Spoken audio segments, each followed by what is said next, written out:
বীৰনাপুৰ নামৰ গাঁৱত ছটু আৰু মাণিক দুজন বন্ধু আছিল।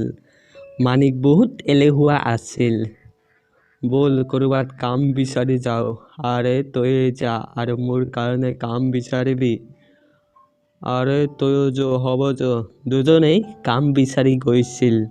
দুজনেই চকীদাৰৰ কামত লাগি গৈছিল, কিন্তু মাণিক এলেহুৱা হোৱাৰ কাৰণে চোৰে একদম সহজভাৱেই চুৰ কৰি লৈছিল। সেইকাৰণে তাক কামৰ পৰা ওলাই দিছিল। মাণিক বহুত উদাস হৈ গৈছিল। তেতিয়াই এজন মানুহ তাৰ ওচৰত আহি কৈছিল। তেতিয়াই মানুহজনক সকলো কথা কৈছিল। তেতিয়াই তাক এটা যাদুৰ তলা দিছিল মানুহজনে। মাণিক তলালৈ বেলেগ দিনা কাম বিচাৰি গৈছিল আৰু সি কাম বিচাৰি পাইছিল।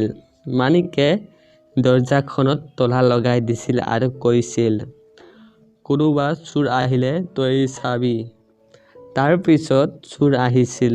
তেতিয়াই সেই যাদুৰ তলাৰ পৰা জুই ওলাই আহিছিল। চোৰবোৰে ভয় খাই গুচি আহিছিল।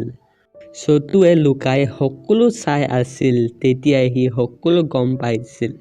সি তলা আনি নিজৰ ফেক্টৰীৰ দৰজাত লগাইছিল। যেতিয়া ছটুক তলা খুলিবলৈ কৈছিল, তেতিয়াই তাকো জুই দি মাৰিবলৈ ধৰিছিল। বন্ধু-বান্ধৱীসকল, আপোনালোকে ভিডিঅ'টো চালে, ভিডিঅ'টো ভাল পালে লাইক কৰিব আৰু শ্বেয়াৰ কৰিব আপোনালোকৰ বন্ধুবৰ্গৰ লগত আৰু কমেণ্ট কৰিব। আৰু যদি আপুনি নতুন আলহী তেনেহ'লে চেনেলটো ছাবস্ক্ৰাইব কৰি দি বেল আইকনটো প্ৰেছ কৰি দিব। ধন্যবাদ।